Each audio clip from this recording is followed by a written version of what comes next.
भी दे दिया था, पहले रिजल्ट दे दिया था।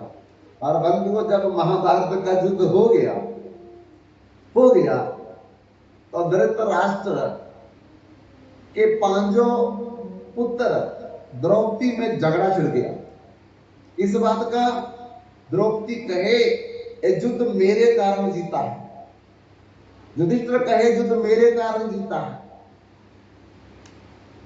भीम कहे मेरे कारण, अर्जुन कहे मेरे कारण, नकुल और सहदेव कहे यह युद्ध मेरे कारण जीता। झगड़ा हो गया, आपस में भाइयों में झगड़ा हो गया। अब इतना झगड़ा बढ़ गया, इतना झगड़ा बढ़ गया कि झगड़े को लेकर के भगवान कृष्ण के पास जाना पड़ा, द्वारकापुरी में जाना पड़ा फैसला करवाने के लिए। और कहा जाकर के कि हे द्वारकाधीश, हम में झगड़ा छिड़ गया है और आप फैसला करो कि किसके कारण ये महाभारत का युद्ध जीता गया। तो भगवान श्री कृष्ण कहते, सब रथ पर सवार होकर के हम कुरुक्षेत्र के मैदान में चले गए। वही एक जज बैठा है, न्यायाधीश बैठा है, जस्टिस बैठा है, जो युद्ध का फैसला सुनाएगा किसने जीता है। तो बंधुओं, रथ पर सवार करवा करके भगवान द्वारकापुरी से चल करके कुरुक्षेत्र के मैदान में पहुंचते हैं। और मैदान में पहुंच करके कहां चले गए? कुरुक्षेत्र के मैदान के सामने वाली पहाड़ी के ऊपर घटोत्कच और उनकी पत्नी मौलवी का पुत्र बाबरिक का शीश भगवान ने स्थापित किया था। क्योंकि जब महाभारत का युद्ध होने वाला था, सारे कोने कोने से योद्धा लोग युद्ध करने के लिए आ रहे थे। किसी को बुलाया गया, कोई खुद आ रहा था। इसी प्रकार से घटोत्कच और मौलवी का पुत्र, भीम का पौत्र, हिडंबा का पुत्र, ये भी युद्ध करने के लिए जब चलने लगा तो मां ने पूछा, पुत्र कहा जा रहा है? माते, कुरुक्षेत्र के मैदान में महाभारत का युद्ध होने जा रहा है। ऐसा कोई भी दुनिया का योद्धा नहीं जो उसमें भाग नहीं लेगा, और मैं भी भाग लेने जा रहा हूं।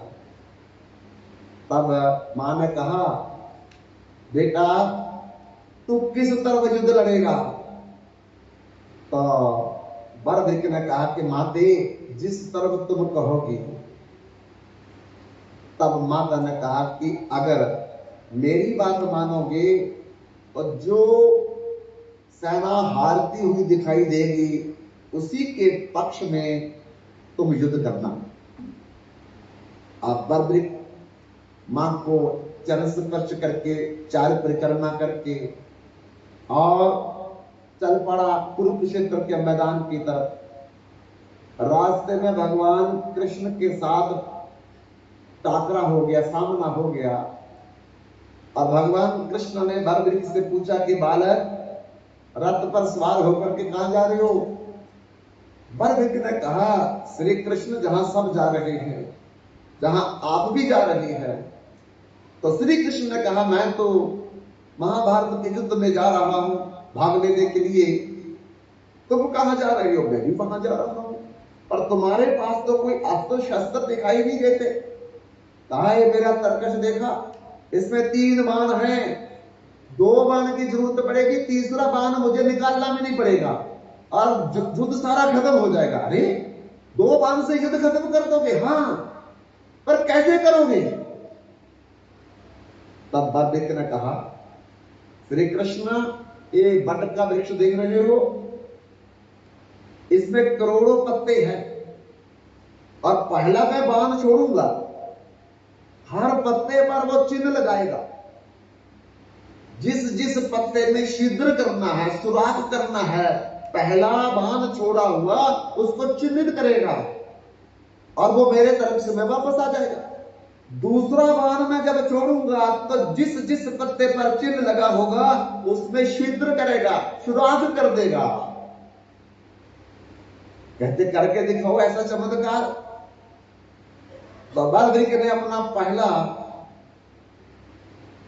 तीर निकाला, बांध पर चढ़ाया, और जैसे वो चलाने लगे तो भगवान श्री कृष्ण ने पता क्या किया, बट के पेड़ का एक पत्ता अपने पैर के नीचे दबा लिया, छुपा करके रख दिया, और बलवृक का छोड़ा हुआ जो तीर है एक एक पत्ते को चिन्हित कर रहा था। तब चिन्हित करते करते वो तीर भगवान के चरण पर खड़ा हो गया। बलवृक ने कहा, श्री कृष्ण मुझे लगता है गलती से आपके चरणों के नीचे इस पेड़ का पत्ता पड़ा है, तभी मेरा बाण ऊपर खड़ा हो गया, क्योंकि आपके बाण को तो, आपके चरण को तो बिंद नहीं पाएगा, लेकिन नीचे जो पत्ता है जब तक आप नहीं निकालोगे, जब तक नहीं हटाओगे, एक पीछे हटेगा नहीं मेरा बाण। तब भगवान को पता चल गया और अपना चरण हटा लिया और नीचे देखा तो पत्ता पड़ा था, उसको भी छिद्र कर दिया। तो बंधुओं, जब भगवान ने देखा तो फिर कहा बलवृक से कि आप किस पक्ष में युद्ध लड़ोगे। बलवृक ने कहा कि मैंने अपनी माता को वचन दिया है, जिस पक्ष की सेना हारती हुई दिखाई देगी उसी पक्ष में मैं युद्ध लड़ूंगा। तो भगवान बोलने लगे, तब तो युद्ध का कोई फैसला नहीं होगा, और जब तक युद्ध का कोई फैसला नहीं होगा तो धर्म की स्थापना नहीं होगी। तो ये तो बहुत मुश्किल का काम है कि पहले तो तुम पांडवों की तरफ लड़ोगे हारती हुई सेना के साथ, फिर जब उनके पक्ष में लड़ोगे तो कौरव हारने लगेंगे, क्योंकि आपका सामना कौन कर पाएगा। जब कौरव हारने लगेंगे तो पांडवों की तरफ चले जाओगे आप। ऐसे तो आप बार बार दल बदलते रहोगे, युद्ध का कोई फैसला नहीं होगा। तब भगवान ने सोचा ये तो सारा काम खराब कर देगा, क्या करना चाहिए। तब भगवान ने पूछा बलवृक से, तुम युद्ध ही करते हो या फिर कोई दान पुण्य परोपकार भी करते हो। तब बलवृक ने कहा कि जब मैं ब्रह्म मुहूर्त में सुबह उठ करके स्नान करता हूं, स्नान करने के बाद मैं संध्या बंदन कुछ माला पर जप करता हूं, और जब जप करने के बाद मैं अपने आसन से खड़ा होता हूं, उस समय कोई भी ब्राह्मण मेरे पास कुछ भी मांगे, मैं मुंह मांगी वस्तु उसे देता हूं। तब भगवान ने सोचा अब तो मुझे ब्राह्मण बनना पड़ेगा। और दूसरे दिन भगवान जहां बलवृक रुके हुए थे उसी के निकट ब्राह्मण बनकर के चले गए। जब बलवृक ब्रह्म मुहूर्त में उठ करके तालाब में स्नान किया, वस्त्र बदल करके संध्या बंदन करके आसन पर बैठ करके जब माला का जप करके उठे तो जा करके बोलने लगे, भिक्षाम देही। बलवृक ने कहा, आइए ब्राह्मण, क्या भिक्षा चाहिए आपको। मुझे जो भिक्षा चाहिए मैं तभी मांगूंगा जब आप मुझे वचन देंगे। कैसा वचन चाहिए, संकल्प करके कहो कि जो आपसे मांगा जाएगा वो देने में आप कभी इनकार नहीं करोगे।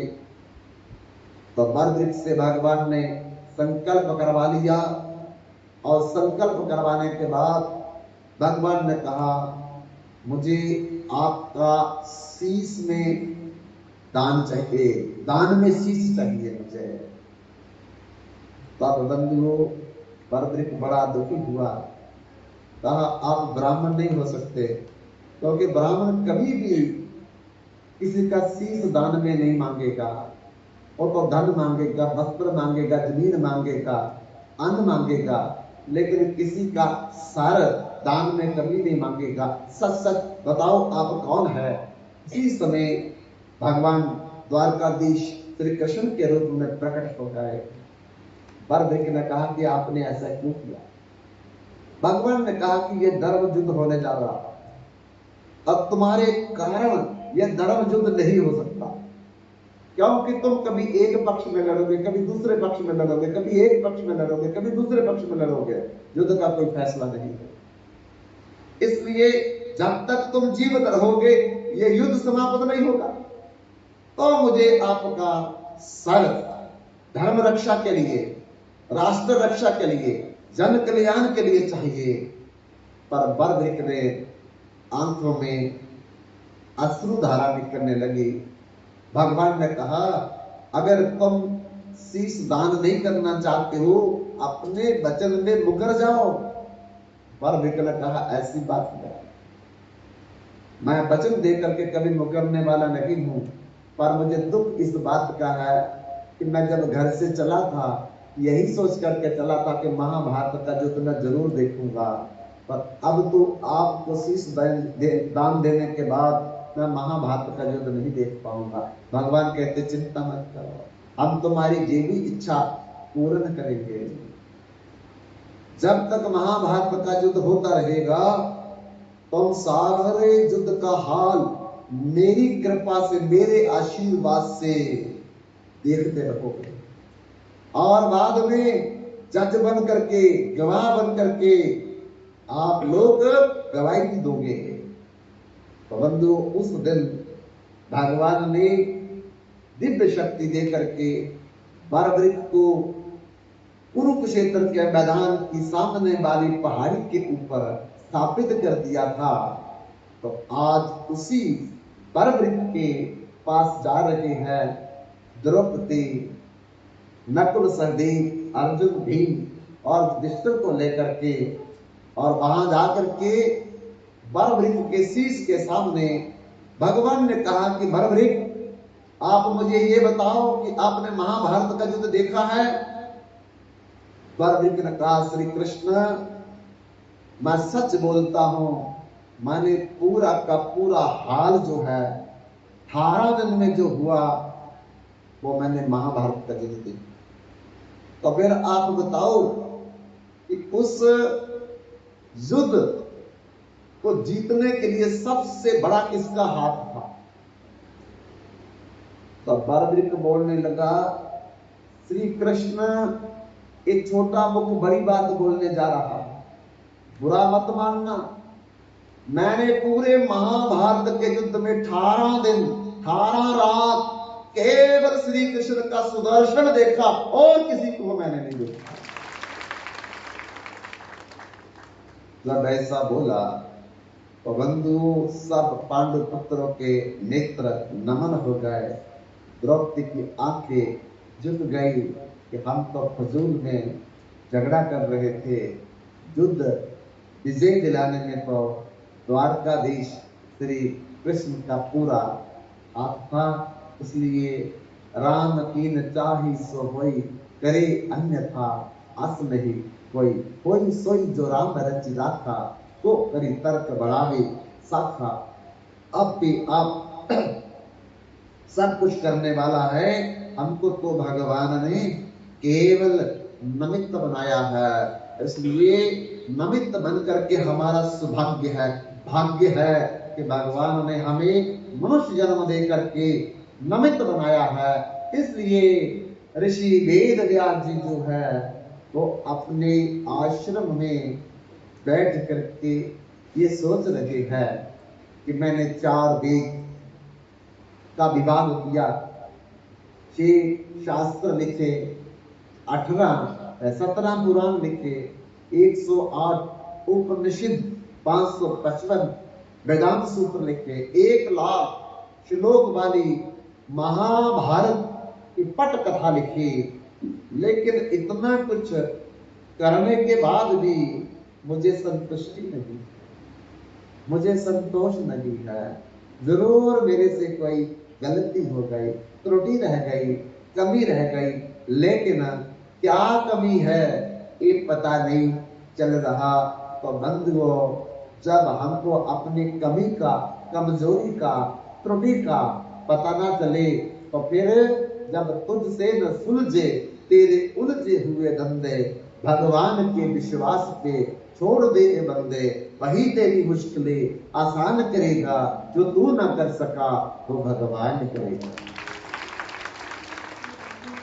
तब भगवान को याद किया है ऋषि वेद व्यास जी ने, और भगवान को याद करते करते ही भगवान तो हृदय में विराजमान है। समझ गए कि अब ऋषि देव व्यास को कौन रास्ता दिखाएगा। तो उसी समय अपने मन के अवतार देव ऋषि नारद के हृदय में भगवान ने प्रेरणा दी। और उसी समय देव ऋषि नारद के मन में ये आया, एक मेरा शिष्य सरस्वती नदी के किनारे माणा गांव सम्याप्रास आश्रम में रहता है, आज उनको मिलना चाहिए। कहीं और जा रहे थे, लेकिन भगवान ने अंदर बैठ करके क्या प्रेरणा दी है कि व्यास से जाकर के मिलो। क्यों? क्योंकि गुरु को सर पर रखिए, चलिए आ गया माही। गुरु को सर पर रखिए, चलिए आ गया माही। कह कबीर इस शिष्य को तीन लोक दुख ना। कहने का मतलब है कि गुरु की बात मान करके, गुरुमुख हो करके सब हम लोग इस संसार में कोई कारोबार करेंगे, कोई परिवार करेंगे, कोई दुकान करेंगे, कोई ग्रस्त करेंगे, और फिर उसमें उलझने जितनी भी आने वाली है वो गुरु जी जिम्मेवारी लेकर के उसका समाधान निपटा देंगे। बंधुओं, एक पति पत्नी थे और उनके घर में एक बालक ने जन्म लिया, लेकिन थे वो गुरुमुख। दोनों ने विचार विमर्श किया कि हम अपने गुरुदेव के पास जाकर के इसका नामकरण संस्कार करवाएंगे। दोनों बालक को लेकर के अपने गुरुदेव की कुटिया में चले गए और जाकर के बच्चे से भी माथा टेकवाया, खुद भी माथा टेका और गुरुदेव से कहा कि महाराज, बड़े वर्षों के बाद भगवान ने हमको खुशी दी है, संतान सुख मिला है, आप इनका नामकरण कर दीजिए। गुरु जी ने कहा, देखो मेरे प्रिय शिष्यों, इसका नामकरण संस्कार तो मैं बाद में करूंगा, पर उससे पहले तुम मेरे एक आदेश का पालन करो। हस्बैंड वाइफ ने बोला, गुरुदेव कहिए क्या है आपका आदेश। तो गुरुदेव ने कहा, इस बालक को अपने घर वापस ले जाओ और घर ले जाकर के अपने घर के पीछे खेत में गड्ढा निकाल करके इसको जीवनी दबा दो। पति पत्नी के पांव के नीचे से जमीन फिसल गई। गुरुदेव क्या कह रहे थे? हमारे हृदय का टुकड़ा प्राण है हमारा, अभी तो ये कुछ ही दिनों का हुआ है और कह रहे हैं गड्ढा निकाल करके इसको घर के पीछे दबा दीजिए, ये कैसे हो सकता है? लेकिन गुरुजी ने बोला तो अब क्या करें? अगर नहीं आते तो कोई बात नहीं, अब आ गए तो उन्होंने डायरेक्ट आदेश दिया है। ये बोल देते कि अगर आपके मन में आए तो इसको दबा दीजिए, वो तो इनडायरेक्ट आदेश है। सीधा ही बोल दिया कि मेरा आदेश का पालन करो, तुम इस बालक को ले जा करके अपने घर के पीछे अपने खेत में गड्ढा निकाल करके दबा दो। अब क्या करें? पत्नी पत्नी में ही लड़ाई हो गई आपसे। पत्नी कहे मैं नहीं ऐसा कर सकती, पति कहता फिर गई क्यों थी वह, तुम्हें जाना नहीं चाहिए था।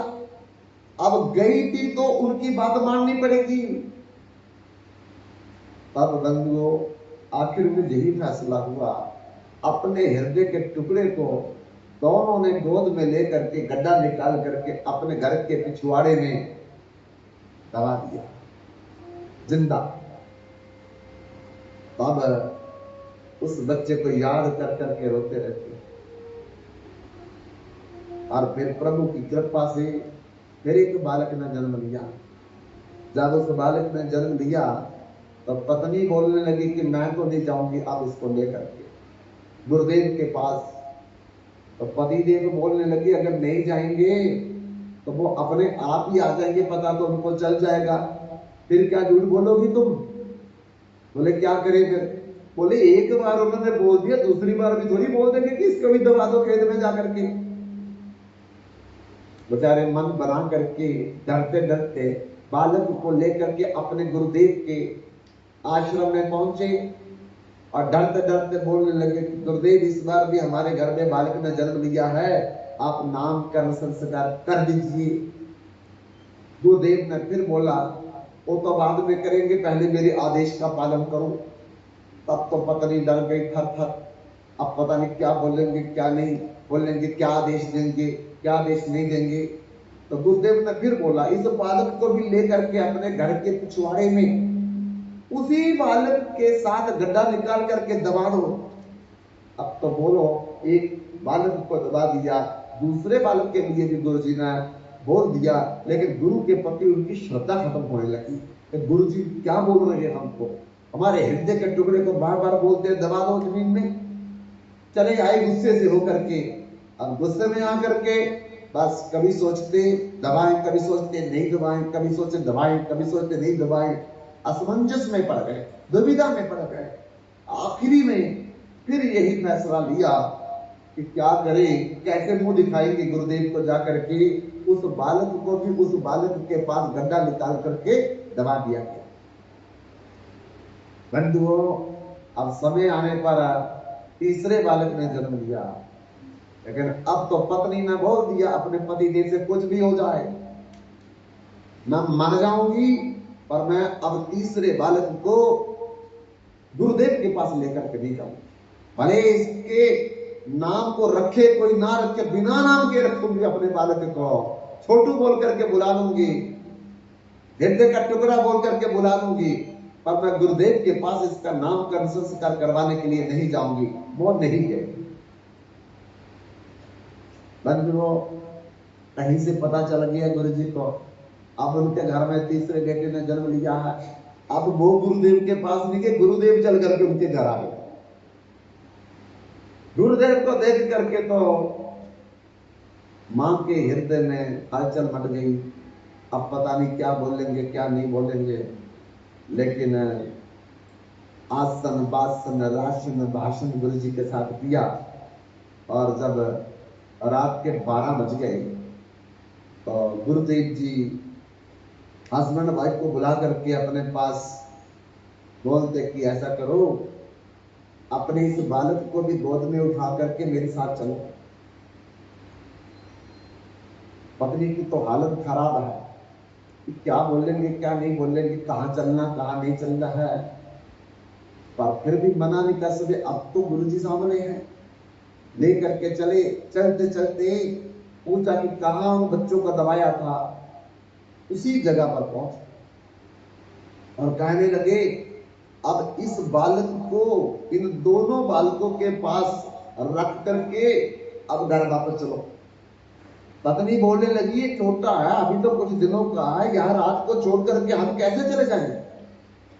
बोले मैं बोल रहा हूं, मेरा आदेश पालन नहीं करोगे आप लोग। अब क्या बोले, गुरुजी साक्षात सामने है, आदेश पालन करना पड़ेगा। तब बालक को वहीं पर छोड़ करके, रोते हुए छोड़ करके, तो पति पत्नी गुरुदेव के साथ घर की तरफ चलने लगे। तो बंधुओं थोड़ी दूर जब अभी तीनों लोग जा रहे थे तो आवाज आई। क्या आवाज आई? आवाज आई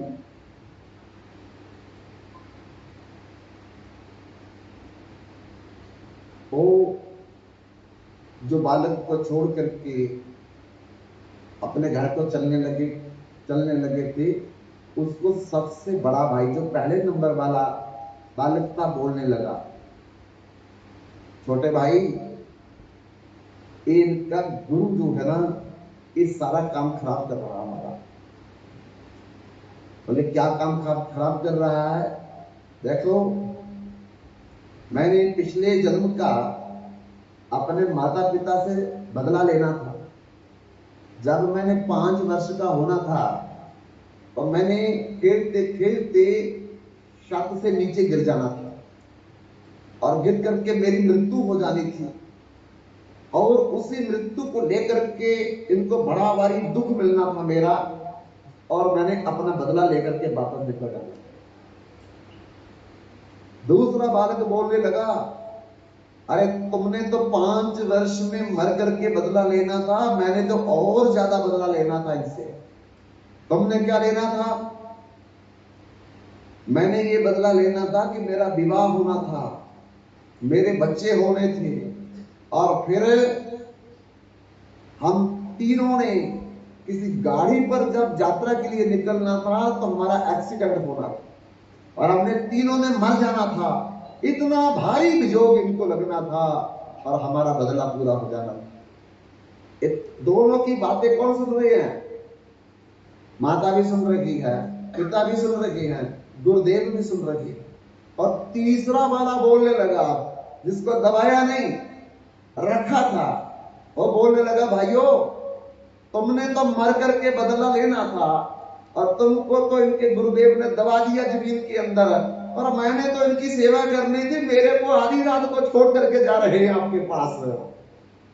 तब गुरुदेव कहते, सुना भाई कुछ? कहते, सुन लिया। बोले, जो तुम्हारी सेवा करने वाला उसको उठा करके घर में ले आओ, क्योंकि तुमको बड़ा भारी दुख मिलना था दोनों पुत्रों से, इसलिए तुमको बचा लिया मैंने।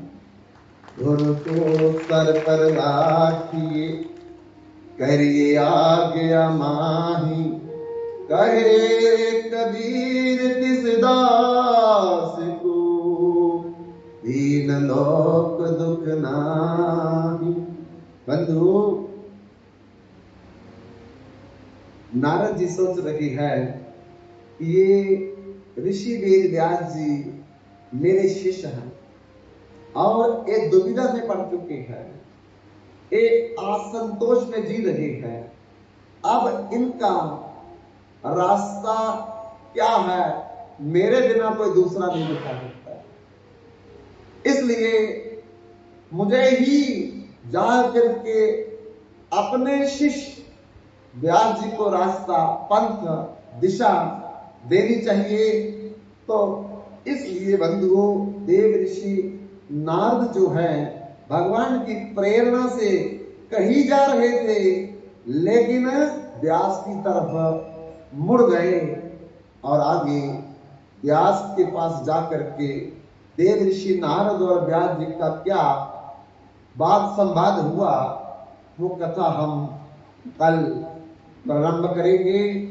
अभी समय को देखते हुए जहीं पर हम अपनी कथा को विराम देते हैं। वंशा कल्पतरुभ्यश्च कृपा सिन्धुभ्यैव च पतितानां पावनेभ्यो वैष्णवेभ्यो नमो नमः।